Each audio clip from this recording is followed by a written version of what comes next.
নমস্কার, সবাই কেমন আছেন? আশা করছি সবাই খুব ভালো আছেন আর আমিও ভালো আছি। ড্রিম লাইফ বিউটির আরও একটি নতুন ব্লগে আপনাদের সবাইকে স্বাগত জানাই। এখন ঘড়ির কাঁটায় বাজে ওই সকাল ৮টা, আর এখন থেকেই আজকের ব্লগটা আপনাদেরকে সঙ্গে নিয়ে শুরু করছি। আশা করছি আপনাদের সবার কাছে খুব ভালো লাগবে। সকালবেলার বাসি কাজকর্ম বাইরের যেগুলো থাকে সেইগুলো সমস্তটা কমপ্লিট হয়ে গেছে, আর তারপর সকালে চাও খাওয়া হয়ে গেছে। চাটা খেয়ে একদম চলে আসলাম ঘরে।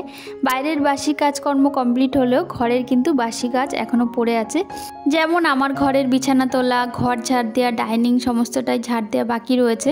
আমাদের গ্রামের দিকে কি হয় বলুন তো, বাইরের বাসি কাজ এতটাই থাকে যে বাইরের বাসি কাজ করতে করতে মানে ওই 2 ঘন্টার মতো সময় লেগে যায়, আর ঘরের বাসি কাজ তো পড়েই থাকে। তো সেই জন্য বাইরেরটা আগেই কমপ্লিট করে নিই, তারপর চা খেয়ে তারপর ঘরেরটা করা হয়। আবার অন্যান্য দিন ঘরেরটাও করে তারপর বাইরেরটাও করা হয়, মানে যেদিন যেমন আর কি পরিস্থিতি হয় আর কি। ঘুম থেকে ওঠাই মানে দেরি করে ঘুম থেকে উঠলে আগে বাইরেরটা করে ফেলি, তারপর ঘরেরটা করি। কি বলেন তো, দেরি করে ঘুম থেকে উঠলে দেরি হয়ে যায় কাজ করতে করতে, আর বাইরের কাজ তো সকালবেলা না করলে হয় না, ঘরের কাজ একটুখানি পরে করলেও চলে। তো সেই জন্য বাইরের কাজটা আগেই কমপ্লিট করে নিই। তো এখন বিছানাটা গুছিয়ে নিলাম, চা খাওয়া তো আগেই হয়ে গেছে। আর 4-5 দিন ধরে মাসিও ছুটি নিয়েছে, তো সেই জন্য কাজগুলো করতে একটু অসুবিধা হয়ে যাচ্ছে। ওই কি বলেন তো, আগে একা একা করতাম, একটা অভ্যেস হয়ে গেছে, আর এখন মাসি থাকায় কিন্তু আরেকটা অভ্যেস তৈরি হয়েছে। তো 2-1 দিন ছুটি নিলেই সেই অভ্যেসটা আবার পুনরায় করতে হয়, আর তখনই একটু অসুবিধা হয়ে যায়। আবার 2-3 দিন করতে করতে আবার সেই আগের অভ্যেসেই তৈরি হয়ে যায়। তো যাই হোক, এদিকে বিছানাটা তো সুন্দর করে গুছিয়ে নিলাম। আর আমার ঘরের বিছানা তুলতে প্রায়ই লেট হয়, কারণ ছেলের বাবা দুজনেই ঘুমিয়ে থাকে। তো ওরা ঘুম থেকে উঠবে, তারপর তো বিছানা তুলবো বলুন। তো এখানে ঘরটাও ঝাড় দিয়ে নিচ্ছি, আর আমার বাইরে কিন্তু ডাইনিংও এখনও পড়ে আছে, তো সেগুলো সমস্তটাই ঝাড় দিয়ে নেব, আর তারপর রান্না বসাবো।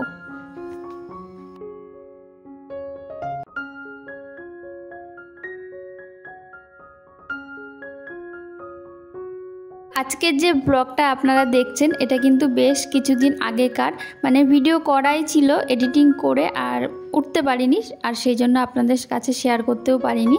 তো মাঝে কিছুদিন আর কি ছেলের ভীষণ শরীর খারাপ হয়েছিল, জ্বর হয়েছিল, জ্বরের পরে পায়ের মধ্যে ব্যথা হয়েছিল। তো সেই কারণে না আর ভিডিওগুলো এডিটিং করে উঠতে পারিনি। আর বাচ্চাদের শরীর খারাপ হলে তো জানেনই কী অবস্থা হয় বাড়ির। তো সেই জন্য ভিডিওটা ছিল, আর ভাবলাম ভিডিওটা ডিলিট করেই বা কী হবে, এই ভিডিওটাই বরঞ্চ এডিট করে আপনাদের সঙ্গে শেয়ার করি। আর আজকে দিনটা হচ্ছে পঞ্চমী, শুভ পঞ্চমী। তো এই পঞ্চমীর দিনে আমি ভিডিওটা এডিটিং করতে বসেছি। এডিটিং তো হয়ে গেছে, ভয়েস ওভার দিচ্ছি, আর এটা কালকে আশা করি আপনাদের কাছে পৌঁছে দিতে পারবো। তো যাই হোক, ওদিকে বাসি কাজ তো সমস্তটাই হয়ে গেল, ঘরে বাইরে দুটোই হয়ে গেল। তারপরে এই যে রান্নাঘরে চলে আসলাম। রান্না করতে একটু লেট হয়ে গেছে, তো সেই জন্য ভাবলাম দুপুরে আর সকালে দুবেলার ভাত একসঙ্গে বসিয়ে দিই। যেদিন সকালবেলা রুটি তরকারি বানানো হয় না সেদিনকে দুবেলার ভাত একসঙ্গেই বসিয়ে দিই। আবার কোনো দিন কি হয় বলুন তো, যদি খুব সকালে ভাত বসাই তাহলে একবেলারই বসাই, কারণ অত সকালের ভাত আবার দুপুরবেলা খেতে ভালো লাগে না, তখন তো ঠান্ডা হয়ে যায়। আর ঠান্ডা ভাত কোনো তরকারি দিয়েই কিন্তু অতটা ভালো লাগে না। গরম ভাত হলে কি হয়, যে কোনো একটা তরকারি দিয়ে কিন্তু খুব ভালো লাগে খেতে, কিন্তু ঠান্ডা ভাত হলে আর যত ভালোই তরকারি হোক না কেন সেই ভাত দিয়ে কিন্তু সেই রকম খেতে ইচ্ছা করে না।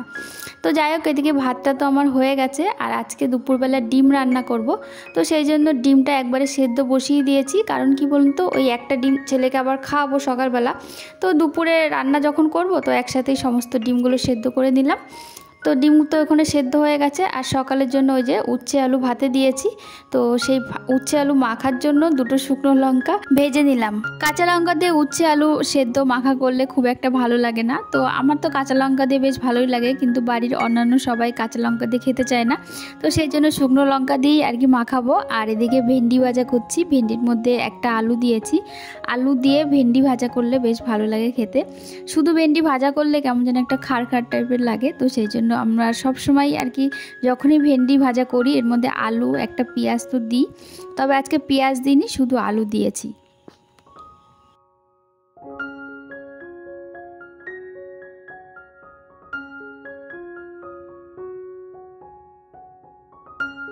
সকালবেলার খাওয়া দাওয়া তো হয়ে গেছে। তো আজকে তো ভাত রান্না করেছিলাম, তো ভাত খাওয়া হয়ে গেছে, ছেলেকে খাইয়ে দিয়েছি। জ্বর হয়েছে যেহেতু খেতেই চাইছে না, মুখে এখনও পর্যন্ত কোনো স্বাদ নেই, মানে ওই অনেক কষ্ট করে 2-1 গাল খাওয়ানো হয়েছে আর শুধু ডিমটা খেয়েছে, এই যা। ভাত তো মানে খেতেই চাইছে না।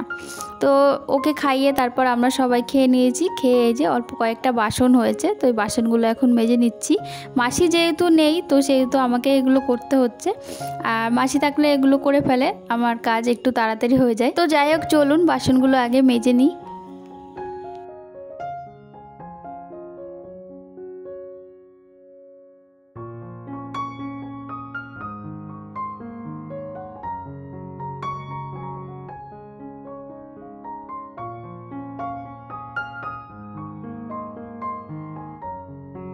ভাত রান্না করার সময় প্রথমে যে চাল ধোয়া জলটা বের হয় সেই জলটায় আমি আলাদা করে মাঝে মাঝে উঠিয়ে রাখি। আমার ঘরে কিছু ইনডোর প্ল্যান্ট আছে, আর এই ইনডোর প্ল্যান্টের গোড়ায় গোড়ায় যদি এই চাল ধোয়া জলটা মাঝে মাঝে দেওয়া হয় তাহলে কিন্তু গাছটা ভীষণ মানে গ্রো করে শুনেছি।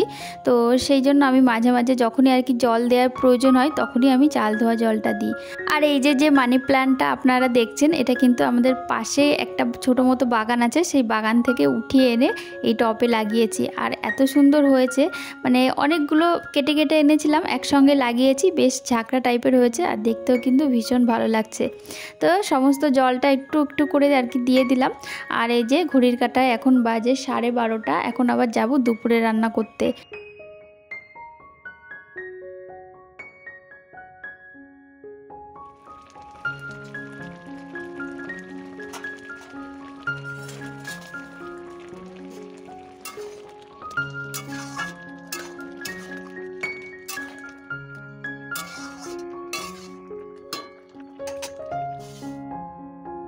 আজকে দুপুরে হবে ডিমের ঝোল আর হবে কচুর শাক।